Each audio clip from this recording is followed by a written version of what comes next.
สบายดีสวัสดีพ่อแม่พี่น้องเนาะมือนี้เนาะพี่น้องนุ่นกาอยู่สวนคือเก่าเนาะบ่ได้ไปใส่เนาะพี่น้องก็คือมือนี้ก็บรรยากาศอยู่พี่ก็คือแบบอากาศดีเนาะถือว่าแบบว่าร้อนๆแต่ว่ามีลมพัดเย็นอยู่เนาะพี่น้องก็เลยว่าสิพาพี่น้องเนาะไปซอกอยู่หากินอาหารชั้นสูงเนาะมื้อนี้ก็คือจะไปโละซอกแย่ไข่มดแดงนั่นเองพี่น้องบ่ฮู้ว่าสิมีหรือว่าบ่มีเนาะก็ไข่มดส้มนั่นแหละอยู่บ้านเฮาแต่ว่าก็บ่ฮู้ว่าสิมีบ่มีเพราะว่าอยู่สวนเฮานี่แท้ก็เห็นว่าเฮาจะกวดจะเบิ่งตลอดเนาะก็บ่มีพี่น้องแต่ว่ามื้อนี้หนูจะพาพี่น้องโละซอกตามห้วยน้องคลองบึงอยู่แถวใต้พุ่นแหละพี่น้องเบิ่งว่าสิมีบ่แถวน้ำห้วยพุ่นน่ะคันว่าบ่มีคนไปแย่ก็น่าจะมีหลายหั่นแหละเพราะว่าปีนี้ก็รู้สึกว่าไปโละเบิ่งบ่อนใดก็เห็นอยู่เนาะพวกไข่มดแดงอีหยังต่างๆขนาดแต่ว่าเฮาแย่แล้วก็ไข่มันบ่มีหลายพี่น้องมันมีแต่หังหั่นแหละแต่ละเทื่อก็คือไปเป็นมื้อนี่จึงได้พออยู่พอกินค่ะว่าไปน้อยเดียวนี่น่าจะบ่ได้พออยู่พอกินแต่ว่ามื้อนี้ก็สิเป็นอะไรก็บ่ฮู้คือกันพี่น้องเพราะว่าก็นุ่นก็ดนๆได้ไปเนาะแถวป่าเขตสวนนี่ก็คือนุ่นก็บ่ค่อยได้ไปเพราะว่าแถวนี้ค่ะนะมันจะเป็นป่าที่แบบว่ามีสวนงัวหลายที่สุดเนาะอยู่ในหมู่บ้านแห่งนี้เนาะส่วนหลายเขาเจ้าก็จะตั้งเป็นเฮือนเป็นซุ้มเป็นอันนั้นเป็นเขาเจ้าอยู่ตามน้อยผู้นะเนาะเฮาไปก็เฮาเห็นจังนั้นแล้วก็ส่วนหลายก็บ่ค่อยไปเลาะไปทางใดหันนะเพราะว่าหาอยู่หากินเฮาก็หาแต่อยู่สวนเฮานี่ก็เพียงพออยู่เนาะอยู่ในกินในยามแลงแต่ว่ามื้อนี้หั่นจะลองไปซอกเบิ่งคันได้ก็ถือว่าสิแม่นบุญเฮาเนาะพี่น้องคันโลซอกจวบซะบ่แม่นว่าได้คันบ่จวบก็บ่ฮู้คือกันพี่น้องมากินแก้บ มื้อนี้ก็คือเกียมอุปกรณ์ของเฮาว่าใหญ่เนาะก็คุเนาะคุที่จะใส่ไข่มดส้มไข่มดแดงพี่น้องเดี๋ยวสิเป็นอะไรเนาะสิพาพี่น้องไปเลาะตามนี่เบิ่งเนาะพี่น้องเริ่มจากสวนเฮานี่แหละเลาะไปเรื่อยๆเนาะไปกันเลย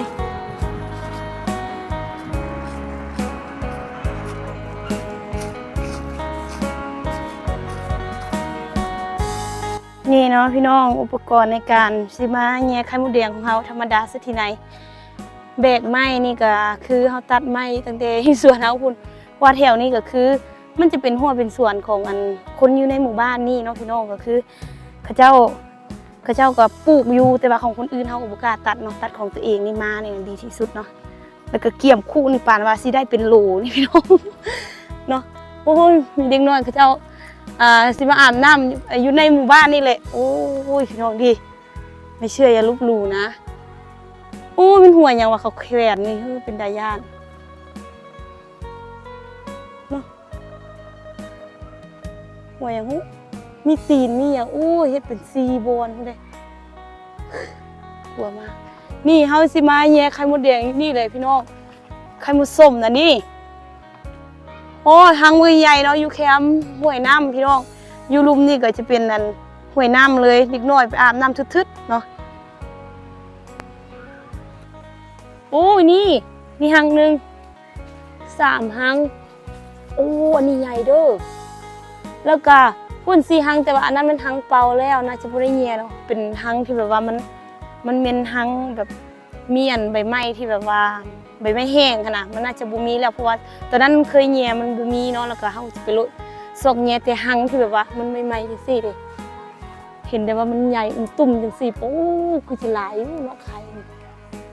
มาเบิ่งนำกันเนาะพี่น้องเดี๋ยวไปมัดคุมัดหยังของเฮาก่อนเนาะมัดแน่นๆดีแล้วก็ลองมาแย่เบิ่งว่าสิได้น้อยหลายส่ำใดพี่น้องเพราะว่า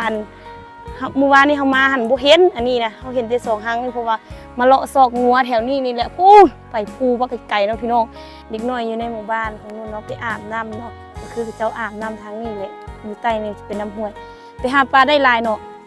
บ่ได้อันนั้นเป็นตัวดำปลาบ่มีอันตัวที่ได้ปลาเด้เจ้าอาบน้ำอยู่ลุมนี่ขึ้นมาเนาะนี่คนอยู่ในหมู่บ้านนู่นนี่เนาะก็จะอาบน้ำห้วยอยู่ลุมนี่แหละพอดีเมื่อกี้กันเด็กน้อยย่างกายเนาะนี่นุ่นก็จะมาแย่เป็นหังทำอิฐมาเบิ่งนำกันว่าสิได้บ่เนาะโอ้ยคือว่าไม้นี่ยาวก่อนยากอยู่ได้นี่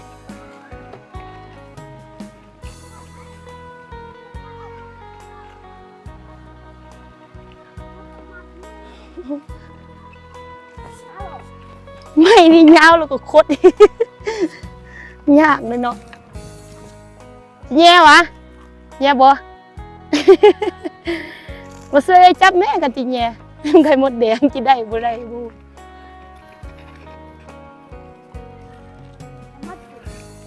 โอ้อันนี้บ่มีหยังนี่โอ้ยบ่มีหยังอันนี้นะหังซื่อๆหังผลิตใหม่อันนี้นะบ่มีหยังเลยเด้มาเบิ่งตัวที่2เด้นี่ ไม่นี่มันคดเนาะ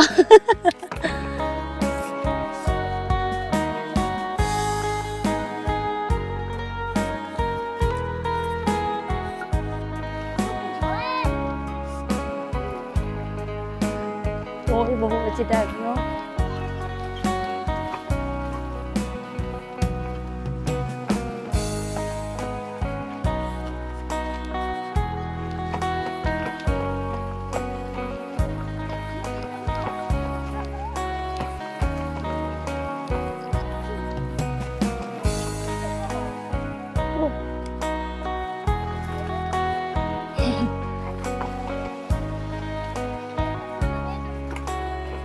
โอ้ยไม่รู้ว่าจะรอดโอ้จะรอดหรือว่าจะล่วงเบิ่งได้ป่ะโอ้มีหัวตุ่มแม่น ตุ่มแม่นั่นแล้วดูโอ้นอกมันเป็นแม่มันใหญ่แล้วเนี่ยสภาพเด้เดี๋ยวสภาพโอ้ยมันเป็นอันตุ่มแม่มันแล้วเด้มันสร้างบินแล้วเด้หันอยู่ไกลเนอยันตัวนี้มันสร้างบินแล้วเด้มันแก่แล้วมันจะเป็นเพิ่งเป็นยังแล้วโอ้อยู่ไกลเนอยันทึก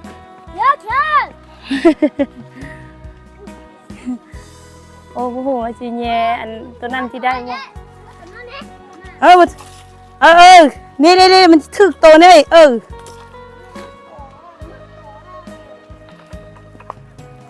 นี่เขาจะมาแย่ ครั้งที่3เบิ่งสภาพเด็กน้อยเต็มตุ่มเลยพี่น้องเอ้ย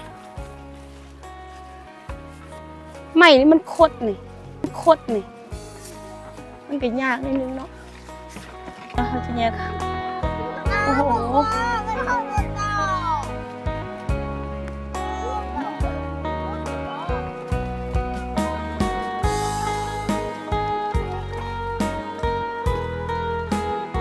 ตกหลาย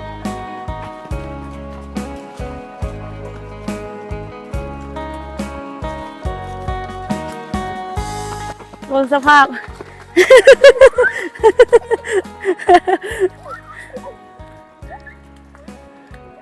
โอ้บนมดส้มกัดแต่ละคนนี่เนาะพี่น้องก็คือนุ่นแย่ไข่มดแดงเชิงแล้วก็ปะไว้หันน้อยนึงเนาะเพราะว่าอันทางบ่มีบนไซแล้วก็มดหันมันหลายโพดบางทั้งกัดเด็กน้อยและทั้งกัดนุ่นเด้โอ้ยตายพี่น้องเอ้ยโอ้ยเนาะตอนนี้คือสิยางลงมาห่วยสิมาเลาะเบิ่งอันไข่มดแดงแถวห่วยว่ามีบ่คันมีก็สิกลับไปเอาไม้อันตัวห้อยแย่กับคุกเนาะอยู่ถึงนี่เพราะว่าน้องสายนอนอยู่เฝ้าหั่นเนาะเดี๋ยวสิให้พี่น้องมา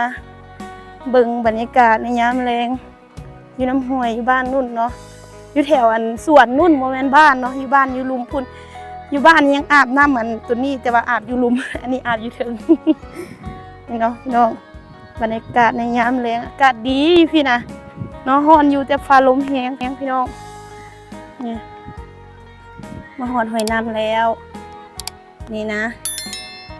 หอยน้ำก็จะประมาณนี้นี่อันนี้จะเป็นทางเขามักไปใส่กลับในใกล้ไกลจากหมู่บ้านนี้ไปเนาะนี่เขาเจ้ามาอาบน้ำอาบในหลายเด็กน้อยอยู่หมู่บ้านของนุ่น เขาเจ้ามาอาบน้ำอยู่พี่เลยนี่อันนี้มันนุ่นสมัยยังน้อยเด้อ อันนี้เป็นนุ่นสมัยยังน้อย นี่นะพี่น้องหลังจากที่เบิ่งเด็กๆอาบน้ำในหนึ่งเนาะก็คืออันนี้ก็จะเป็นน้ำอยู่แถวหมู่บ้านเนาะหมู่บ้านอยู่สวนนะ จะมีเด็กๆอยู่แถวสวนนั่นแหละเขาจะมาอาบน้ำนี่สายปลาก็คือแบบแต่ห่มเย็นดีขนาดเลยจังซี่แหละตามานั่งกินข้าวปลาเนาะ แต่ว่าบุมีเวลามาจะเคือเพราะว่าอยู่เฮือนมันมีเวียกตลอดเขาก็ต้องได้เฮ็ดเวียกเนาะเราใหญ่แล้วนะต้องได้เฮ็ดเวียกตามภาระของเขา แต่ละมือก็ต้องได้เฮ็ดเวียกเนาะโอ้มาห้วยน้ำแล้วก็โอ้เย็นดีขนาดเลยเห็นเด็กน้อยอาบน้ำเมื่อกี้เห็นสภาพตอนตัวเองอันยังเป็นเด็กน้อยเนาะก็เป็นจังสั้นแหละนี่ห้วยน้ำเย็นดีได้ยินแต่เสียงนกเสียงกาเนาะแถวนี้เขาเจ้าเลี้ยงวัวแคมป์นำแบบสิเลยปีกายนู้นยังมาอัดคอนแถวนี้อัดโบแหงเนาะเพราะว่าหินใหญ่น้ำซึมไปทั้งนั้นนี่แถวนี้คักมือนาสิพาพี่น้องมากินข้าวปลาเนาะแถวนี้เดี๋ยวสิข้ามไปทางนั้นเนาะเพราะว่าบุมีทางข้ามขึ้นเมื่อกินใหญ่ยากเนาะนี่นะพี่น้องวิธีหากินของเฮายากลำบากแฮงเนาะโบเอาอันตัวอันที่มาใส่นะคือแบบเป็นอุ้ยมดกัดหลังเป็นบุ้งเป็นยังนะโอ้ยยางเลาะตามนี่เนาะ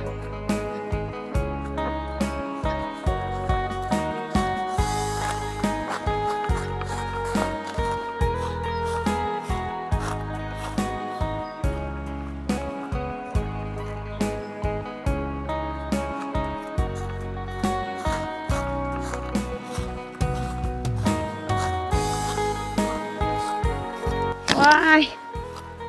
เอามาโหดห่วยน้ำกันแล้วโอ้โหตายมดกัดนู่นนี่กัดหดหูก็คือเขายางขึ้นมาเนาะก็เขายางขึ้นมานี่ก็เป็นห่วยที่เด็กน้อยอาบน้ำเมื่อกี้แต่ว่าเขาเจ้าอาบอยู่ลุมพุ่นแล้วก็เขายางขึ้นมาโลแย่ไข่มดแดงถึงนี่เนาะโอ้ยตัวไข่มดแดงเมื่อกี้เนี่ยมันจับออกมันเมื่อมดเลยมันออกหนีมดแล้วเย่แม่แต่ตัวใหญ่ได้พี่น้องเด้อโอ้โหตัวใหญ่บ้างใหญ่โลซอกแย่แถวนี้ก่อน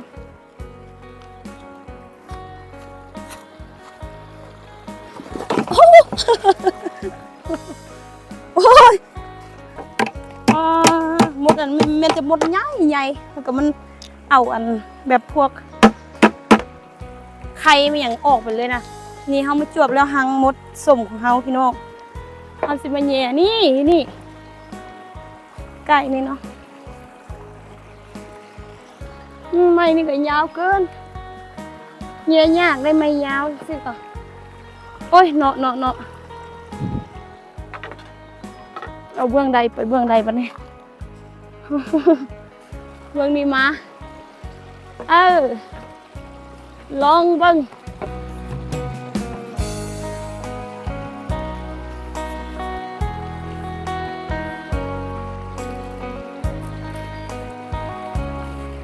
โอ้โหไม่มีอะไรเลย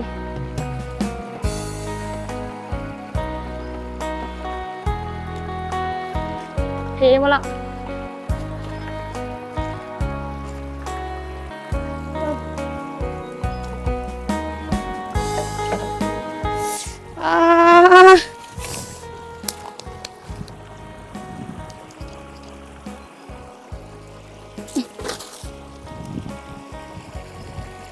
โอ้ยมีแต่อันเมื่อกี้เนาะอันตัวใหญ่ที่สุดนั่นแหละมีอ่ะเหลือนั่นกับบุมีพี่น้องเอ้ยเหลือนั่นมันยางแล้วล่ะ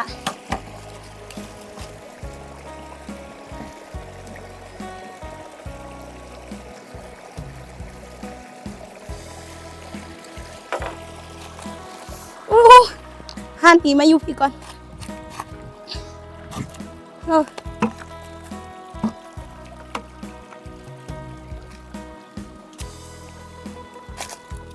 บางตัวในตัวใหญ่แล้วมันจับอันมดส้มเขาน่ะหนีไปวดนี่นะพี่น้องตอนนี้คือเขาแย่แล้วไปเที่ยวห้อยแล้วก็น้องกับจิมาใส่น้ำนิดนึงเพื่อแบบไม่ให้มดกัดเฮาเนาะลายเกินไป เพื่อว่าสั้นเลยโอ้โหตายแล้วก่อนจะได้กินเนาะ มันแม่นซื้อมันแท้ๆเนาะอาหารชั้นสูงพี่น้องเอ้ย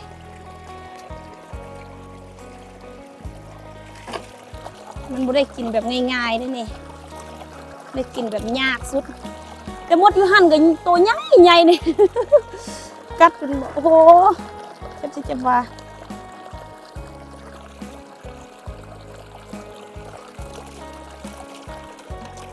นี่นะเขาที่เอามาใส่ตองนี่มาเบิ่งน้ำกันว่าสิได้น้อยหลายสักใดพี่น้องใจออกอัน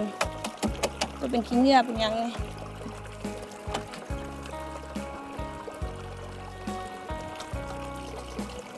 อยู่บ้านเฮาก็จะเป็นมดที่แบบว่ามันอยู่แคมป์น้ำแคมป์หยังจะดีแหละเฮาไปโลแย่เนาะอยู่แถวต้นมกต้นไม้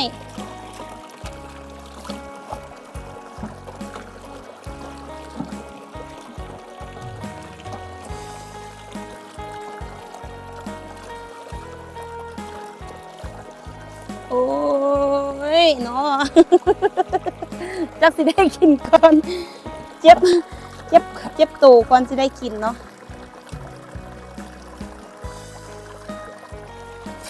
นี่เนาะพี่น้องตอนนี้คือเขา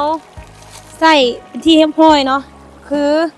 ใส่แดระแวงไปแดมดของเขาเนาะกัดแค่กัดว่าเด็ไข่มดเนาะได้ประมาณนี้พี่น้องเอ้ยนี่เนาะนี่นะไข่มดแดงหรือว่าไข่มดส้มนั่นเองพี่น้องนี่ไข่มดส้มแบบสดๆจากธรรมชาติเลยอยู่ตามห้วยน้ำเนาะตามกุ๊กหมกม่วงกุ๊กหมักบาเนาะช่วงนี้ก็คือเขาก็อาศัยการซอกยุซอกกินตามธรรมชาติเนาะบางมื้อก็ไปดักนกซอกงูกินบางมื้อก็มาแย่ไข่มดแดงเก็บผักเก็บมีจังซี่เลยพี่น้องอยู่บ้านนอกบ้านนาถึงว่ามันเฮาสิบ่มีเงินเนาะแต่ว่าความสุขของเฮาก็คือการได้ซอกอยู่ซอกกินเนาะบางมื้อก็ได้ซื้อ บางมื้อก็บ่ได้ซื้อเนาะแต่ว่าส่วนหลายแล้วเฮาก็สิมาหาอยู่หากินจังซี่เนาะบางเทื่อก็เฮ็ดเวียกมื้อก็ตอนแลงมาก็เล่นมาก็มาซอกแนวอยู่แนวกินจังซี่เนาะก็อันนี้ก็น่าจะพอกินตอนแรงอยู่เพราะว่าก็น่าจะเมื่อมกเนาะใส่ไข่อีกเนาะไข่ไก่อยู่สวน ช่วงนี้ไก่กับไข่อยากหลายหน่อยนึงก็สิเอามามกใส่อยู่ไข่มดแดงโอ้ยบ่ละคือน้ำลายพี่น้องมกใส่ไข่มดแดงนี่แหละแล้วก็เอามากินในยามแรงนี่เนาะพี่น้องก็คือว่ามื้อนี้ก็มาหาอยู่หากินก็บ่ได้หลายเนาะก็ได้พออยู่พอกินคือมื้อวานนี่ก็ไปดักนกดักหยังก็ได้น้อยนึงจังซี่เนาะก็แต่ละมือกับพอมีแนวอยู่แนวกินกับตามบริเวณอ้อมข้างสายป่าอยู่แถวสวนเฮานี่แหละพี่น้องก็สิไปไกลก็ช่วงนี้ก็ไปใส่กับบ่ได้เทื่อเนาะยังบ่หายปวดขาคันว่ามื้อใดที่แบบว่าดีปวดขาก็ได้จะได้เข้าป่าลุยๆเนาะพี่น้องแต่ว่าช่วงนี้ก็คืออดอุ้ย เรียงอย่างละอดเศร้ากันอยู่นํกันก่อนเนาะได้เบิ่งกันอยู่แถวหัวแถวสวนนี่แหละเฮ็ดเวียกกิจวัตรประจำวันบ่ได้ไปไสเพราะว่าก็ช่วงนี้คือมันเว้าเนาะก็ถือว่าคลิปนี้เนาะนุ่นก็ได้พาพี่น้องเนาะมาซอกอาหารชั้นสูงของเฮาเนาะในยามแรงก็ได้ประมาณน้อยนึงบ่ได้หลายแต่ว่าก็พออยู่พอกินในยามแรงอยู่เพราะว่าก็ตอนแรงก็มีแต่ 2-3 คนกินข้าวนํกันเนาะบางมื้อก็หลายกว่านั้นผู้แม่ก็ถ้ากินน้ำบางมื้อก็เขาเจ้าก็บ่ท่ากินน้ำคือเมื่อวานนี่ได้นกเนาะพ่อกับแม่ก็ท่ากินน้ำเนาะเพราะว่าก็โดนได้กินนะพี่น้องถือว่าคลิปนี้เนาะก็สิได้ปิดเพียงเท่านี้เนาะขอบใจพ่อแม่พี่น้องที่เข้ามาติดตามรับชมคลิปจนจบและคอมเมนต์ให้กำลังใจนุ่นตลอดมาเนาะขอบคุณหลายๆพี่น้องไปกันเด้อบ๊ายบายเมื่อเกือบเป็ดกับไก่ก่อนพี่น้องเอ้ย